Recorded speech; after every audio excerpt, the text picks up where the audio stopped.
Good afternoon, everyone, and thank you for joining this Ed Talk with journalist and author Amanda Ripley. You may be familiar with one of her books that made the New York Times bestseller list, The Smartest Kids in the World and How They Got That Way. For an education event like EdPalooza, you might be expecting to hear more about that. But it's actually her first book that's especially relevant to us today. And I'm very much looking forward to hearing from her. The book is called The Unthinkable: Who Survives When Disaster Strikes and Why? This book is about how humans react and behave in crisis and prolonged duress. Amanda spent a full decade digging for answers, and what she found is profoundly relevant in a year of unprecedented national and global challenges. As a parent, I especially want to know what she found about children and families surviving and eventually thriving. Because as education across America was disrupted this year, students and parents have been struggling in so many different ways. I know we are here at EdPalooza because together we want to overcome the hurdles and solve very real problems. In our roles as policymakers and policy experts, educators and education leaders, without a doubt, we are going to take American education to a new and better place. Amanda Ripley's thoughtful work has essential information we need to do just that, especially as we prepare for the year 2021 and all it might hold. I'm honored to introduce Amanda to you today. Her written work has appeared in Time Magazine, the New York Times, the Washington Post, the Wall Street Journal, and many other national and international publications. And you probably heard her on NPR and all the major TV networks. She's spoken at the Pentagon and before the U.S. Senate, which I can tell you firsthand are tough audiences. Without further ado, I'll express for all of us in this virtual event a warm welcome to EdTalk speaker Amanda Ripley. Thank you, Eric, for that kind introduction, and thank you to Governor Bush for inviting me back. One thing we all have to admit about the past 8 months is that you can't always predict what's going to happen or when.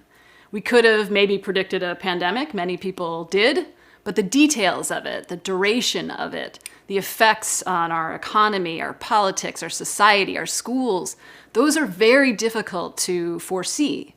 And that's unnerving. So I want to talk to you today about one thing that we can predict, which is human behavior in unexpected crises.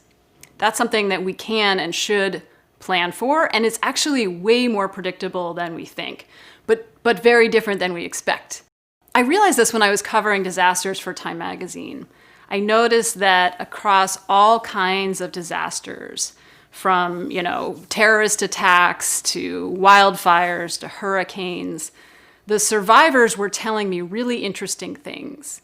Not just things that we normally wrote about, which are, stories of grief and loss and blame, but also stories of strange group behaviors, surprising acts of kindness, and weird tricks that their brains had played on them at unexpected times. Some of which were actually really helpful to them and some of which were not. So there were these things that disaster survivors wanted the rest of us to know, things that they wish they had known in advance, very practical things, some of them. But almost none of those things were talked about when politicians and officials got together to plan for disasters. So the lessons of regular people were just not central to our plans for emergencies, which was a mistake, I started to realize. Human behavior is the most neglected part of the equation, as we keep being reminded in the pandemic. It's just as important to understand the behavior of people as it is to understand the behavior of a virus or a vaccine. One without the other is useless. If you understand the vaccine and you don't understand how humans will respond to it, you might as well not have a vaccine. So anyway, I took a year off from my job at Time Magazine and traveled around the world interviewing all kinds of disaster survivors and people who understand the brain, from neuroscientists and psychologists, but also people who train firefighters and soldiers and flight attendants. They actually understand a lot about human behavior in my experience. And in doing that, I started to see patterns. And what was really striking was that our behavior is similar in very different kinds of crises, but not in the ways we expect. So what I want to do today is tell you a story and describe the 3 phases that most of us go through in most crises, even really slow motion ones like this one. Because there's a lot of evidence that just knowing what to expect can make us respond better. And also it's just really interesting, I think. So I want to start with introducing you to Christian, who was originally from Belgium, but he was living in Singapore in 2004 and working there without any family nearby. And he was worried about the upcoming Christmas holidays. He knew that he would probably be homesick if he just stayed home alone. So he invited a group of other friends, expats living around Asia and working without family nearby. He invited them to go on holiday with him to an island in Thailand. This is a picture of Christian arriving at that tiny, beautiful place. And he had a wonderful time in this place. And then on the day after Christmas, which was the day he was due to depart, he was awakened by shaking. And he knew what that was, unlike a lot of people, because he lived in Los Angeles. So he knew it was an earthquake. And then after the shaking ended, he did something really unusual, which is he went immediately to the window and he looked out the terrace of his hotel room. And he did that because he'd read a comic book once that explained that earthquakes were sometimes followed by tsunami.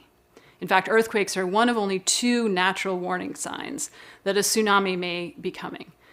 So he went to the window to see what was happening, and he was expecting a sort of, wall of water like we see in the movies. And in fact, the sea was still and pristine. So he stared out there for about 10 minutes, and then he decided he was being ridiculous, and he went downstairs to join his friends for breakfast. At this point, a tsunami was traveling in a straight line in deep water at about 500 miles an hour across the Indian Ocean. But in this case, he didn't think about it for the next 2 hours. This is all very typical. Our brains go to great lengths to normalize a situation. In Christian's case, the cues for what was happening, his familiarity with this risk, were so subtle that the fact that he didn't do anything is perfectly understandable. But this is the first phase that most of us go through in every kind of disaster, is a really creative period of disbelief, even when cues suggest that something's really wrong. We just naturally try to fit whatever's happening into patterns in our head for everything that's happened to us before.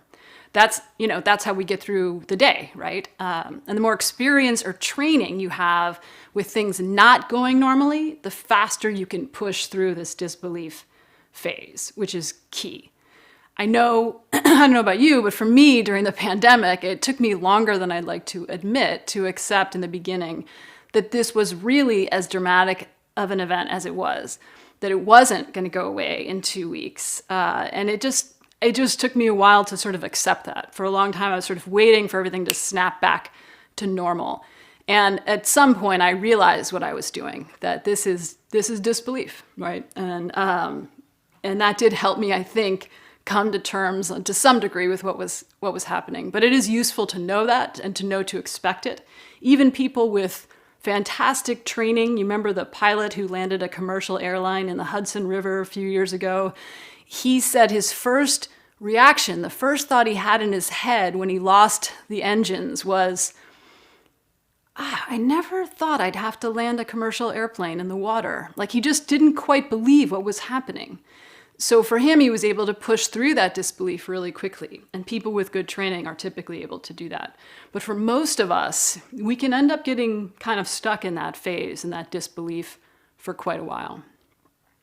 So this is another picture that was taken a couple of hours later. This is a picture that was also taken on the coast of Thailand. But Christian didn't see what was happening here. Christian at this point was finishing breakfast and then he went up to his room to pack up his things.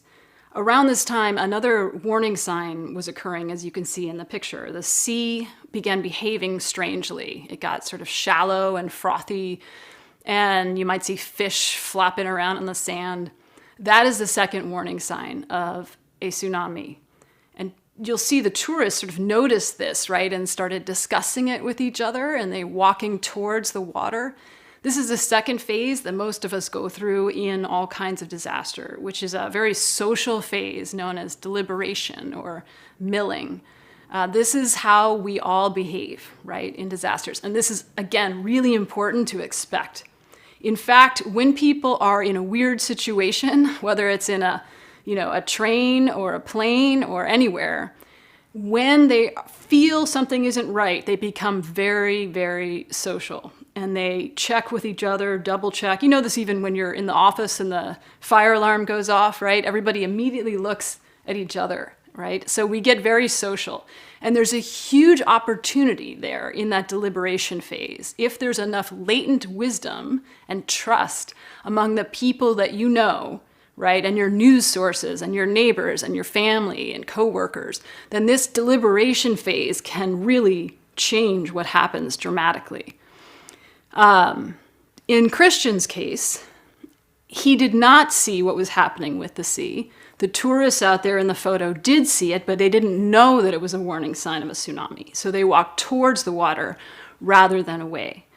Meanwhile, Christian is upstairs packing his suitcase, getting ready to leave, and he hears a loud bang, and he feels the impact of the tsunami. This is the water hitting the floor, hitting the building he was in on the second floor. And actually the lights went out. So it was a very dramatic impact.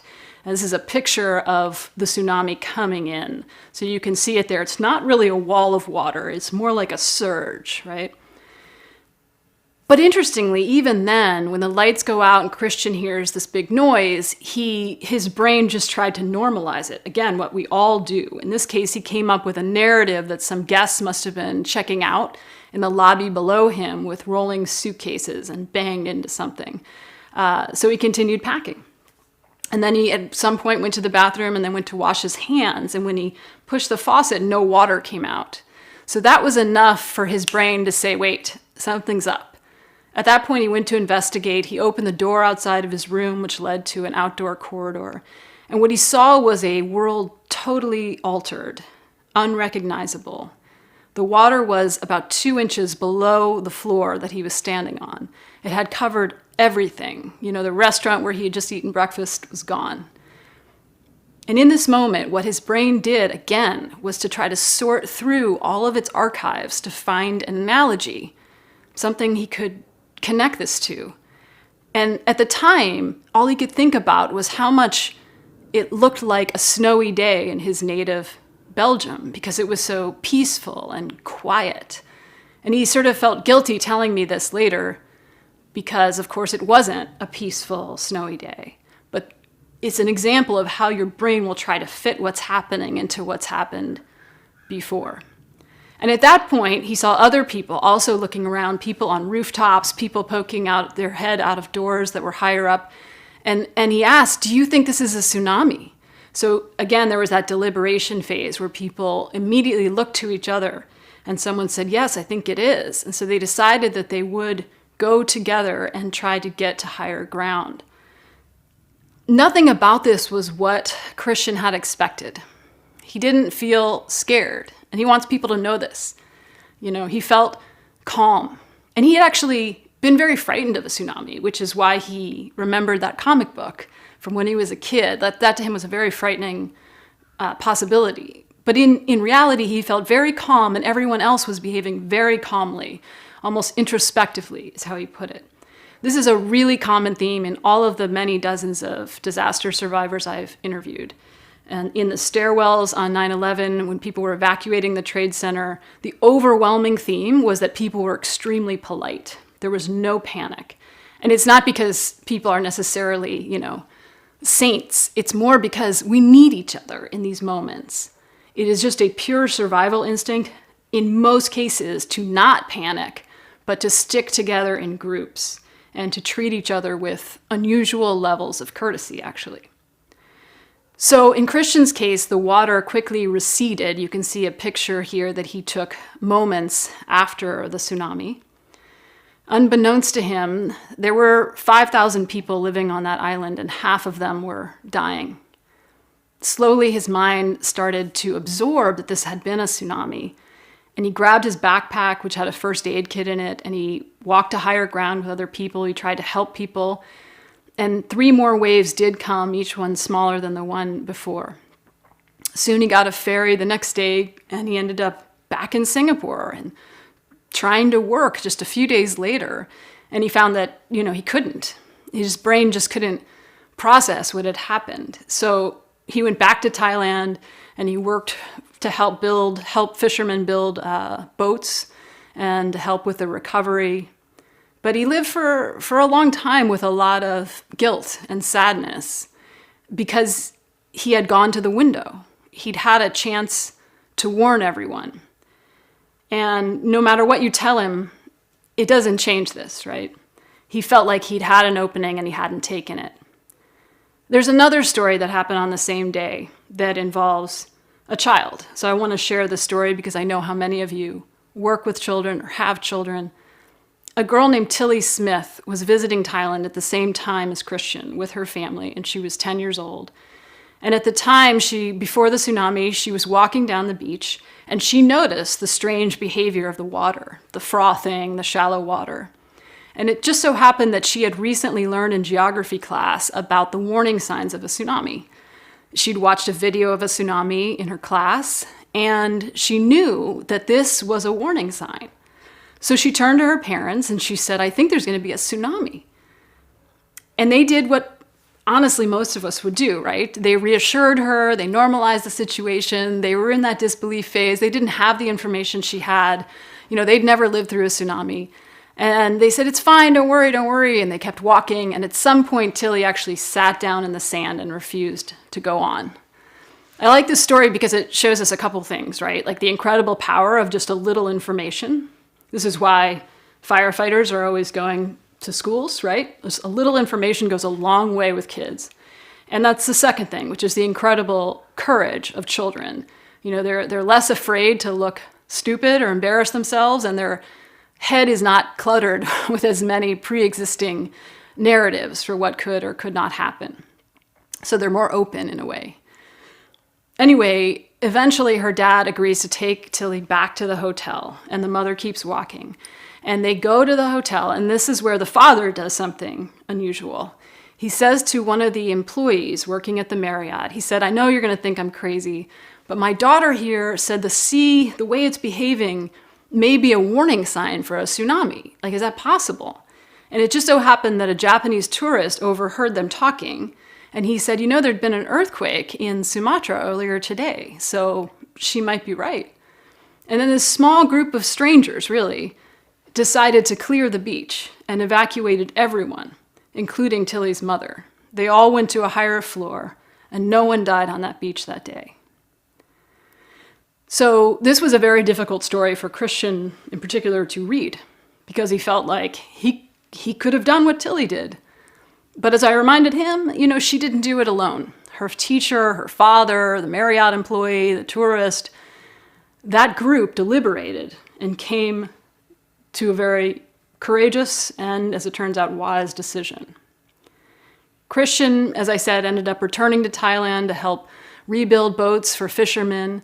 And 4 months later, one night, late at night, he was driving on a remote jungle road, and he came across a bus that had just missed a turn and tumbled down a small ravine. And there were 40 people on board, and 13 had died on the spot. Many of the others were clinging to life. And when he got there, he saw that other passersby were just watching the scene silently, scared, worried, but not doing anything. Again, this is the usual response. No action is much more common than panic. The airlines actually call this negative panic because they've seen it so many times with plane crashes. Most planes, when they crash, they end up on the ground, but on fire, so you have very little time to get off. And in the past, what they found is that people would often just sit there. But they found that when flight attendants gave the passengers very assertive, direct orders, yelling at them to get off the plane, it would break through that lethargy, that disbelief phase, and they would move. And actually, that's what Christian did that day. He broke through that phase He didn't hesitate. He knew the nearest hospital was 45 minutes away. What he said was, "I was not stunned. I knew that life could change in a matter of seconds. I knew that accidents happen. You have to get beyond the astonishment." So he started yelling at the other people to help him, and they did. He put 2 people in his truck and raced off towards the hospital. And when he pulled in, he looked back, and there was a line of cars behind him in his rearview mirror. And it was the first time he felt a real sense of peace in a long time, because he knew that this time he had broken through that phase and done the right thing. And this is the story that he wanted me to share with you and everyone that I talk to. It's important to educate as many people as possible about the risks they face. Don't expect panic. Don't expect misbehavior. Actually, most people, particularly in a disaster, can handle a lot of complexity and information. They're hungry for information. So we know now that there was some concern, for example, early on in the pandemic, official concern that if you told people to wear face masks in the United States, then first of all, they would hoard face masks and then healthcare workers wouldn't have enough. And the other concern was that it might lead them to be overconfident. And in fact, that's not how human behavior works. In fact, anyone wearing a mask knows it doesn't actually make you feel overconfident. If anything, it's a constant reminder of the weird moment we're living in. And that was a mistake. And it was a mistake of the kind I've seen so many times in disasters. A mistake born of not understanding human behavior and not trusting regular people. So it's really important to democratize and popularize all the information in a school or an organization or a community so that people understand the risks that they face. So it's going to be different things in different places. You know, if you're in a tsunami inundation zone, you're going to want to have signs up about what the warning signs of a tsunami are and what to do.